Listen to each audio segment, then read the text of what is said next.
Welcome back, everyone. Today I'm going to show you how to take two pairs of pants and mash them together into one unique piece. We'll be adding double waistband on the top and bottom, split separating sides, and also multiple straps with the scraps. Like always, this is a super easy upcycle project, so if you are new to sewing, you should have no problem following the easy step-by-step tutorial. With all that being said, let's get started.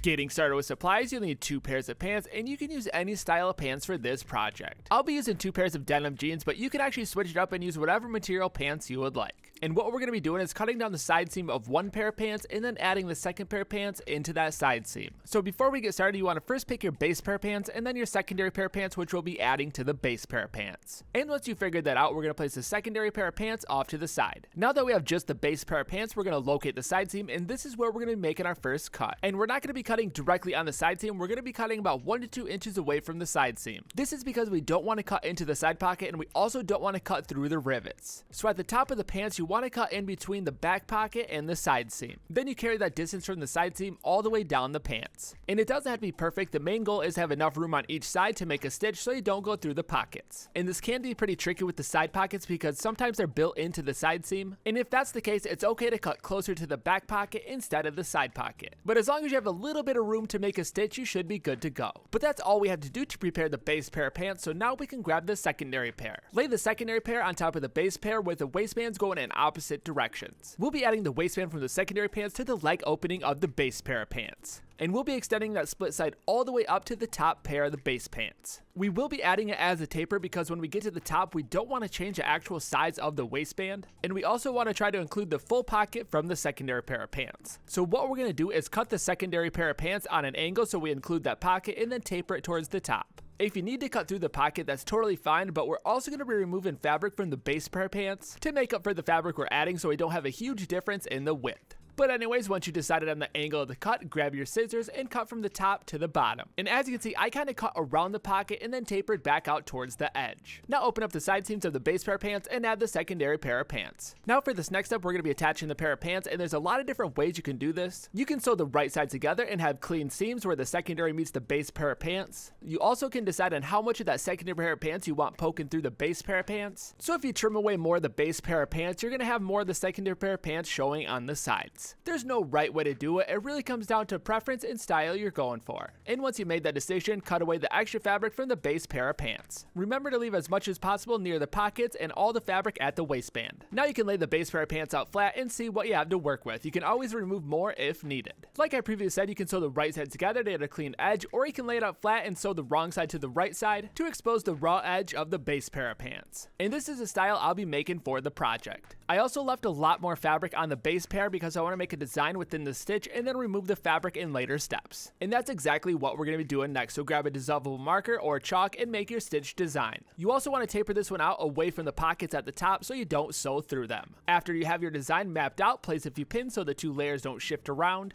Once you're ready, take it to your sewing machine and stitch directly on your mapped out path. And remember, we're sewing from the bottom all the way to the top through the waistband. And the waistband is fairly thick, so you want to take your time sewing through it. There's also a lot of fabric here, so you want to make sure you're not stitching through multiple layers as you're sewing. Now, typically at this point, you could trim away the excess fabric, but we're actually going to wait until we sew the back side on first. So flip over to the back side, and we're going to repeat the process. Make sure the secondary pair of pants is sitting nice and flat, lay the base pair of pants over top, and mark out your stitch path. And taper it away from the pockets at the top. Now, the stitching for this one is going to be a little bit different since we're doing the right side to wrong side.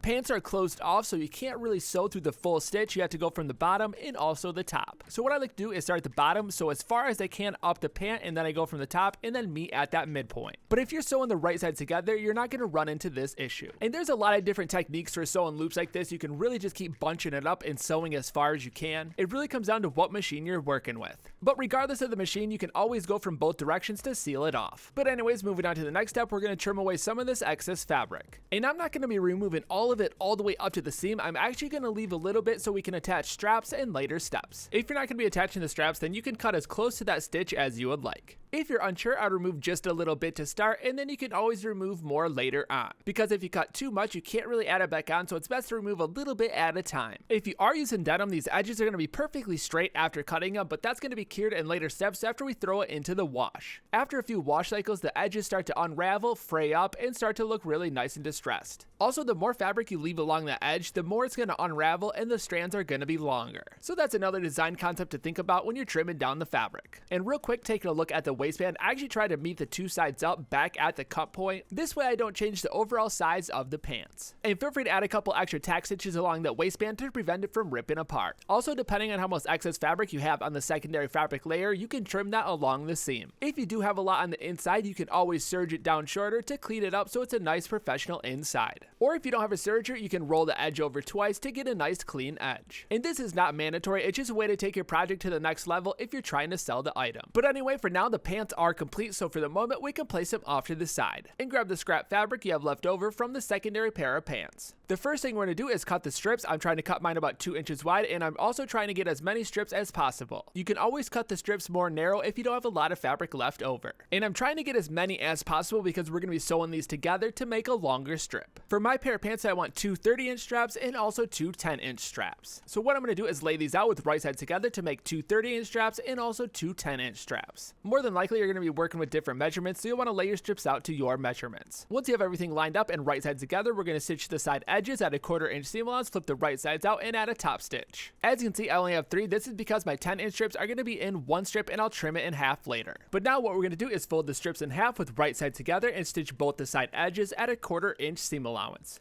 This will reduce the width of the strap, so this is why we cut ours a little bit wider. After sewing, double check, make sure all the layers got stitched together. For my 2 10-inch strips, I'm going to cut one strip in half. Now that we have all the straps, we can flip the right sides out. To finish off the straps, we're going to line up the 2 layers perfectly along the edge, place a few pins, take it to the sewing machine, and add a stitch along both edges, and then also one directly down the center. This will lock the 2 layers together and make it more like an actual fabric strap. Now you can add the straps just like this, but I'm actually going to take it one step further and add some hardware. I'll be adding a strap slider and also a lobster clasp. If you choose to add these, you will want to match the width of the hardware to the width of your strap. Start by sliding the strap adjuster onto each strap, and these are actually not going to be usable, they're just there for looks. Then we're going to add a lobster clasp to each one of the longer straps. Roll the end over once or twice, pin it down, take it to a sewing machine, and add a tack stitch. And you'll want to go back and forth a few times to really lock down the stitch. And these straps are not going to be adjustable just because I didn't have enough fabric to work with. If you have more fabric, you can actually make them useful. But now that we have all the straps complete, we can grab the pants and start laying them out. I like to clip the clasp to the front belt loop and then wrap it around to the back. Depending on the length of your strap, you can attach it anywhere on that back extra fabric. My straps are limited in length, so I'm going to go about midway. Grab the second long strap and repeat the process. Now for the short straps, I'm just going to be connecting them from side to side. And this is why I left the extra fabric, so I can attach the straps to that fabric. Once you have all your strap ends lined up on the fabric, take it to a sewing machine and add a tack stitch back and forth on each strap. And remember, we're only sewing the extra fabric to the strap and not through the actual pants. After finishing up a stitch, you're almost done. The last thing we're going to do is run it through the wash and also add our branding. This is just one time through the wash. I did a normal wash cycle and also a medium heat cycle. I do recommend running it through the cycle about 4 times for the best distress results. This will loosen up the fibers along the raw edge and really make for a frayed look. I also added branding. I used leather strips added with double-sided rivets. You can go this route, screen print, embroider, or even woven tags. But the fun thing about this project is that there's so many different ways to brand. You can actually screen print the entire secondary fabric pants